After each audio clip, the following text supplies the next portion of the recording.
అండి, నమస్తే. నేను మీ సుస్వరవాణిలు. ఆరోగ్యమే ఆనందం. మై బ్యూటిఫుల్ ఫ్యామిలీ అంతా బాగున్నారు కదూ. మీ సుస్వరవాణిలు బాగుందండి.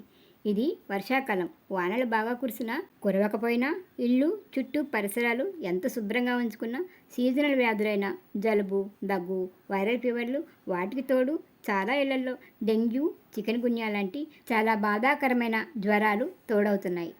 మందుల వల్ల ఈ జ్వరాలు పైకి తగ్గిపోతున్న లో ఫీవర్లు మాత్రం చాలా రోజులు అలాగే ఉంటూ తిండి సహించక బాగా నీరసం అయిపోతున్నారు. అటువంటి వారి కోసమే కాకుండా అందరూ తినదగిన ఒక పచ్చడిని మా అమ్మగారు చేశారు.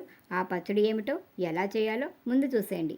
తర్వాత ఆ పచ్చడి తినడం వల్ల మనకి కలిగే ప్రయోజనాలేంటో తెలుసుకుందాం. ఇది మనం తలస్నానానికి వాడతాం కదా, సీకాకాయలు. ఆ చెట్టు ఆకులే సీకాయ ఆకులు. ఇది చింత చిగురులా ఉంటుంది, రుచిలో కూడా పుల్లగా ఉంటుంది. ఇప్పుడు మనం చేయబోయే పచ్చళ్ళు మెయిన్ క్యారెట్ ఇదే అన్నమాట. దీనికి ముళ్ళు ఉంటాయి. జాగ్రత్తగా కాడల నుండి ఆకులను వేరు చేసుకోవాలి. మరి ఈ పచ్చడికి ఏమేమి కావాలంటే వెల్లుల్లిపాయలు, చింతపండు, ఎండుమిరపకాయలు, జీలకర్ర, ధనియాలు, తగినంత ఉప్పు, కావలసినంత నూనె. వీటికి కొలతలేమీ అక్కర్లేదండి. మీరు కొత్తిమీర, గోంగూర పచ్చళ్ళు చేస్తారు కదా, అలానే ఆకుని బట్టి మీ రుచిని బట్టి తీసుకోండి. అన్నీ సిద్ధం చేసుకున్నారుగా. స్టవ్ పై బాండీ పెట్టి 2 స్పూన్ల నూనె వేయండి. అది కాస్త వేడెక్కాక అందులో ఎండుమిరపకాయలు వేసి వేగించి పక్కన పెట్టుకోండి. తర్వాత అదే నూనెలో ధనియాలు, జీలకర్ర వేసుకుని దోరగా వేగించుకుని ప్లేట్లోకి తీసి పెట్టండి. ఇప్పుడు సీకాకాయ ఆకుని వేసి రంగు మారే వరకు బాగా వేగించుకుని పొయ్యిపై నుండి దించుకుని వీటన్నిటిని చల్లారనివ్వండి. ఇప్పుడు మిక్సీ జార్లో ధనియాలు, జీలకర్ర, ఎండుమిరపకాయలు వేగించి పెట్టుకున్న వాటితో పాటుగా కాస్త చింతపండుని, కొన్ని పచ్చి వెల్లుల్లి రేఖలను కూడా వేసి చివరిగా నూనెలో ఉడికించిన సీకాయాకుని వేసి ఆపై తగినంత ఉప్పుని కూడా వేసుకుని ఇదిగో ఇలా మెత్తని ముద్దలా చేసుకోవాలి. ఇప్పుడు మళ్ళీ ఈ పచ్చడిని తిరగమాత వేసుకోవాలి. కొంతమంది ఇలానే తినేస్తారు, కానీ పచ్చడి మరింత రుచిగా ఉంటుందని తాలింపు వేసుకుంటాం. అది కూడా చూసేయండి. బాండీలో నూనె వేసి నూనె వేడెక్కాక కొన్ని వెల్లుల్లి ముక్కలు వేసి అవి పచ్చిపోయే వరకు వేగించండి. తర్వాత మిరపకాయ ముక్కలు, కరివేపాకు వేసి కాస్త జీలకర్ర, ఆవాలు, ఇష్టమైన వారు కొంచెం పచ్చిశనగపప్పు కూడా వేసుకుని అవన్నీ బాగా వేగాక పచ్చడి ముద్దను కూడా వేసి బాగా కలుపుకోవాలి. పచ్చడి ఒక వారం రోజులు నిల్వ ఉండాలంటే నీళ్లు ఎక్కువ వేయకూడదు. ఇదిగో పుల్లని సీకాయాకు పచ్చడి రెడీ.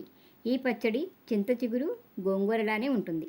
కానీ వేడివేడి అన్నంలో పచ్చడి వేసుకుని కాసంత నెయ్యి వేసుకుని లేదా నువ్వుల నూనె వేసుకుని కలుపుకుని తిన్నారనుకోండి, ఇది మన పట్టులోకి వెళ్ళి జ్వరాన్ని, అరుచిని తగ్గిస్తుంది. ఈ ఆకులో సి విటమిన్ ఎక్కువగా ఉంటుంది కాబట్టి గుండెని ఆరోగ్యంగా ఉంచుతుంది. డయోరియాని తగ్గిస్తుంది. కాన్స్టిపేషన్ ఇబ్బందిని దూరం చేస్తుంది. మానసిక ఒత్తిడిని తగ్గిస్తుంది.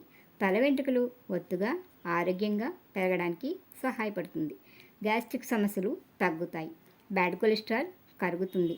డయాబెటీస్ని కంట్రోల్లో ఉంచుతుంది. మలేరియా జ్వరాన్ని తగ్గించడంలో సహాయపడుతుంది. శరీరంలో ఇమ్యూనిటీ పవర్ని పెంచుకోవడానికి బాగా ఉపయోగపడుతుంది.